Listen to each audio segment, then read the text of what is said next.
ज्येष्ठ मास के शुक्ल पक्ष की एकादशी को निर्जला एकादशी के नाम से जाना जाता है। यह एकादशी सभी 24 एकादशियों में सबसे कठिन और महत्वपूर्ण मानी जाती है, क्योंकि इस दिन बिना अन्न और जल ग्रहण किए व्रत रखा जाता है। इसे भीमसेनी एकादशी या पांडव एकादशी भी कहा जाता है। निर्जला एकादशी की कहानी। पौराणिक कथा के अनुसार महाभारत काल में पांडवों में भीमसेन अपनी भूख बर्दाश्त नहीं कर पाते थे।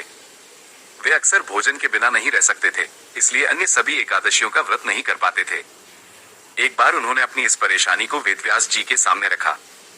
भीम ने वेदव्यास जी से कहा, हे पितामह, मैं तो भूख सहन नहीं कर सकता। मैं एक समय भी भोजन किए बिना नहीं रह सकता, तो फिर एकादशी का व्रत कैसे कर पाऊंगा? मुझे कोई ऐसा व्रत बताइए जिसका पालन करने से मुझे सभी एकादशियों का फल मिल जाए और मुझे अधिक कष्ट भी न उठाना पड़े। ये सुनकर वेदव्यास जी मुस्कुराए और बोले, हे भीम, यदि तुम सभी एकादशियों का फल पाना चाहते हो तो ज्येष्ठ मास के शुक्ल पक्ष की जो एकादशी आती है उसे निर्जला एकादशी कहते हैं। तुम उस एकादशी का व्रत करो। इस व्रत में स्नान और आचमन, कुछ बूंद जल के अलावा जल भी वर्जित है। यह व्रत थोड़ा कठिन है, लेकिन इसका फल सभी 24 एकादशियों के बराबर होता है।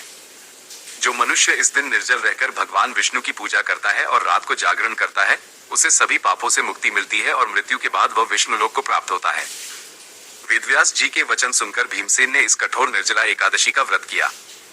उन्होंने पूरे दिन बिना अन्न और जल के रहकर भगवान विष्णु की भक्ति की और रात को जागरण किया। इस व्रत के प्रभाव से उन्हें अद्भुत पुण्य की प्राप्ति हुई। तभी से यह एकादशी भीमसेनी एकादशी के नाम से भी प्रसिद्ध हो गई। निर्जला एकादशी का महत्व। माना जाता है कि इस एकादशी का व्रत करने से साल भर की सभी 24 एकादशियों का पुण्य फल मिल जाता है। यह व्रत मोक्षदायिनी माना जाता है और पापों का नाश करता है। इस दिन भगवान विष्णु की विधिवत पूजा और दान पुण्य करने से व्यक्ति को सुख समृद्धि प्राप्त होती है। जल का त्याग करने से आत्मसंयम और तपस्या का महत्व भी उजागर होता है। इस प्रकार निर्जला एकादशी का व्रत अत्यंत पवित्र और फलदायी माना जाता है, जो भक्तों को भगवान विष्णु की विशेष कृपा प्रदान करता है।